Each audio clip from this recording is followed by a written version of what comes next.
আসসালামু আলাইকুম। আজকে দারুণ মজার একটা ভর্তা রেসিপি শেয়ার করছি। আশা করছি আপনাদের ভালো লাগবে। ভর্তাটা দেখে যেরকম লোভনীয় মনে হচ্ছে, খেতে কিন্তু মাশাআল্লাহ অনেক বেশি মজা হয়েছিল।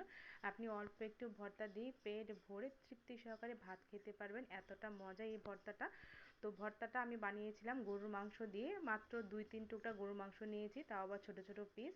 তো এই মাংসটা আমি সেদ্ধ করা মাংস নিয়ে নিয়েছি, সাথে রসুন, পেঁয়াজ, কাঁচামরিচ এগুলো নিয়ে নিয়েছি। রসুন কয়েকটা কোয়া আমি ছিলে নিয়েছি, আর কয়েকটা কোয়া আমি ছিলা ছাড়া নিয়েছি, আর পেঁয়াজগুলো একটু মোটা মোটা করে কেটে নিয়েছি।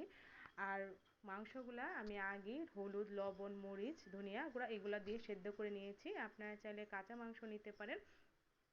তো যেহেতু এই মাংসটা সেদ্ধ করা, সেজন্য এখানে আমি আর কোনো হলুদ, লবণ, মরিচ এগুলো কিছু ব্যবহার করছি না। আর খুব সহজে কিন্তু মাংসগুলো আমি ছোট ছোট পিস করতে পারছি। এই মাংসটা চাইলে আপনারা ব্লেন্ডারে ব্লেন্ড করে নিতে পারেন, কিংবা শিলপাটা একদম বেটে মিহি করে নিতে পারেন। যেহেতু মাংসটা আমার সেদ্ধ করা, তার জন্য এরকম ছোট ছোট করে কেটে নিচ্ছি।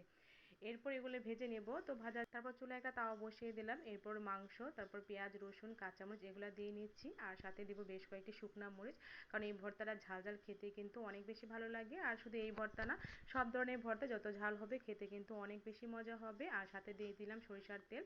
আর আমি যেহেতু আগে হলুদ, লবণ, মরিচ এগুলো দিয়ে মাংসটা সেদ্ধ করে নিয়েছি, সুতরাং এখানে কোনো প্রকারের হলুদও দিব না, আর লবণও এখন দিব না। আর এইগুলো যখন ভর্তাটা করব তখন এখানে লবণ দেব। এখন আপাতত আমি এখানে লবণ দিচ্ছি না। তো মাংসটা আমি একদম ভাজা ভাজা করে নেব। তো আমার পেঁয়াজ, রসুন এগুলো কিন্তু আস্তে আস্তে নরম হয়ে যাচ্ছে। আমি এগুলো আবার একটু ভালো করে নেড়ে চেড়ে একটু ঢাকনা দিয়ে ঢেকে খুব ভালো করে ভেজে দেবো। আর মাঝে মাঝে একটু উল্টিয়ে পাল্টিয়ে দেবো, যাতে দুইটা পৃষ্ঠাই কিন্তু সুন্দর করে ভাজা হয়ে যায়। তো আবার একটু ভালো করে নেড়ে চেড়ে দিচ্ছি, নেড়ে চেড়ে এভাবে সুন্দর করে একদম ভাজা ভাজা করে নেব। আর মাংসটা কিন্তু অবশ্যই অনেক ভাজা ভাজা করে নিতে হবে। যখন এরকম ভাজা ভাজা হয়ে যাবে, তখন একটা সাইড একটু হেলান দিয়ে রাখতে হবে, যাতে করে যে এক্সট্রা তেলটা সেটা কিন্তু একদম নিচে নেমে যাবে। এই যে সরিষার তেলটা নিচে নেমে গেছে, এরপর তেলটা যখন একদম সাইড হয়ে যাবে, এরপর এটাকে আমি বেটে নেব।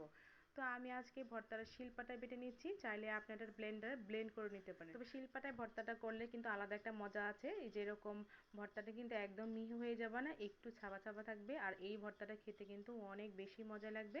তো রসুনের যে উপরে যে খোসাটা সেগুলো আমি ফেলে দিচ্ছি, আর এরপর আমি শুকনা মরিচ, কাঁচা মরিচ, পেঁয়াজ, রসুন সবগুলো একসাথে ভালো করে বেটে নেব।